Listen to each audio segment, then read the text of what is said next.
Are you someone who failed in the preliminary, mains or the interview stage of UPSC examination? Are you someone who is wondering how you should proceed with your life after this failure? If that is the case, this is a video for you. I am Ebenezer. I am a certified career analyst and also a UPSC mentor. I myself have cleared UPSC preliminary examination for 5 times and went up to the interview stage. Eventually, I exhausted my attempts and I couldn't clear. I want to give you few points from my experience. Welcome to my channel Helping Stone. Here you will get lot of guidance related to career path discovery. The first point I want to tell you is that you are very brave. After every failure, it is very common for us to feel that there is something wrong with us, or our decision, or the way we conducted ourselves, or it will also lead to a path where we will question every fundamentals of our life. I want to tell you, you are someone who have beaten the crowd in pursuing your dream. There are thousands of people out there who have a different dream, but they are stuck in a career or they are stuck in a path which they chose because of the herd mentality which is in the society, and they couldn't afford, or they are afraid of quitting that path and coming to prepare for this examination. There are very few like you who sacrifice their job, their income, family, social events, social media, etc., for something which they thought is dear to them. In that way, you are commendable and you have done a wonderful job. Having said that, I want you to focus on point number 2. Point number 2 is reflecting on yourself. I have seen so many candidates after failure either decide to quit immediately and they go out of the field, or they decide to continue with the preparation and immediately start preparing. I would say either of this is wrong. I would request you to take a time of at least 10 days, which is a quiet time where you reflect within yourself on the future of your life.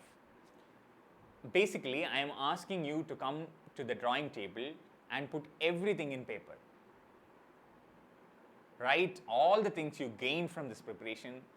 Write down all the things you lost from this preparation. Write down about your family condition when you started the preparation and how is it now. Write down about the financial condition of your family. Then you look into your heart and see if it is still pumping for UPSC. If that dream which you started then, is it still relevant? Is the fire still on?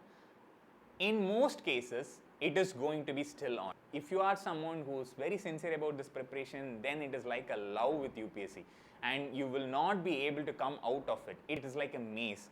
Once you enter into this UPSC preparation, it is very difficult for you to come out of it unless you exhaust your attempts or your age eligibility is over. So, in that sense, you may decide to prepare. After this, analyze what went wrong with your last attempt.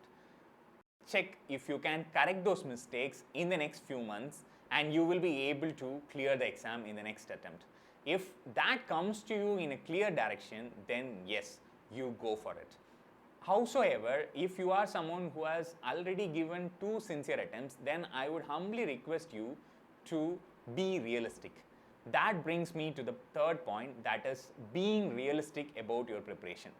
In spite of all the glory that is associated with UPSC examination and all the prestige associated with it, you need to understand that it is an exam where 99.75% of the candidates fail.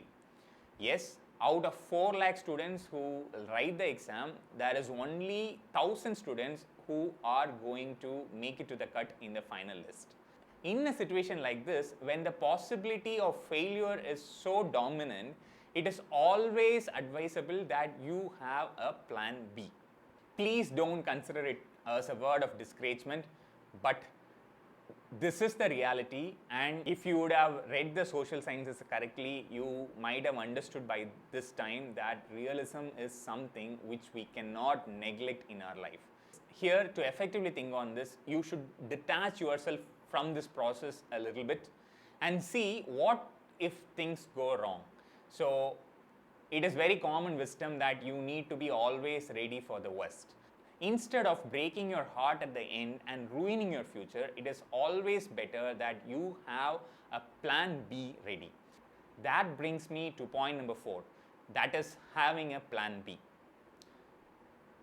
I can say with confidence that having a plan B is very important even for your preparation. When you have a question about your future and when you are not sure if you will clear this exam, when you have high uncertainty and when your family members have uncertainty about your career, then there is a lot of pressure on you. That itself can make you inefficient in your preparation. Hypothetically, assume a situation in which you couldn't clear UPSC for some reason or other. If that is the condition, what is the alternate path you will take? I would sincerely ask you not to consider other government exams. I am sure that you will be considering other government exams in your preparation along.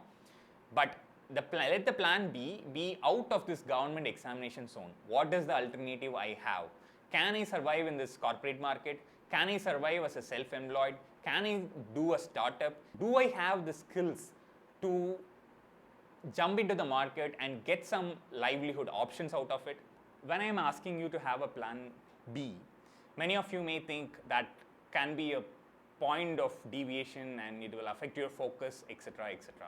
But I would say that from my experience that when you have a plan B and when you have chalked a path and excel in this world even without UPSC, then your confidence limit increases to such an extent that you know that the future is no more uncertain. If UPSC or any government exam is not happening, I have another path to go, and that itself builds your life. Because you know that this is only a very limited point of time. Maybe you have 6 attempts or 9 attempts or some more attempts. Your life is going to be more than 70 years big. So when I say plan B, what should you do? Is it something related to part-time or should you immediately pursue a job? That is something you need to decide based on the other conditions which you evaluated before. Even if you are not jumping into a job right now, immediately you may have to start skilling yourself towards that alternate path.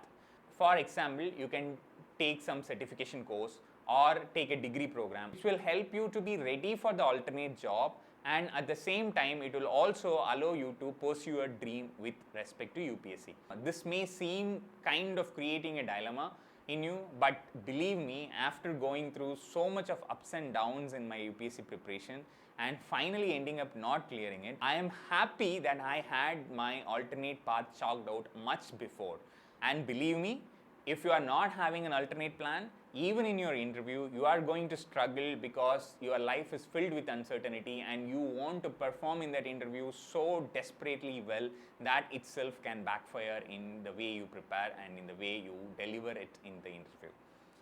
Know one thing, your life is so precious. You can do extraordinary things with your life, and that depends on you and how you are prepared to take on failures in your stride. Your performance level in UPSC preparation will increase like anything. You will see that you are not worried about anything. You are very clear about your path and you are scoring everywhere high.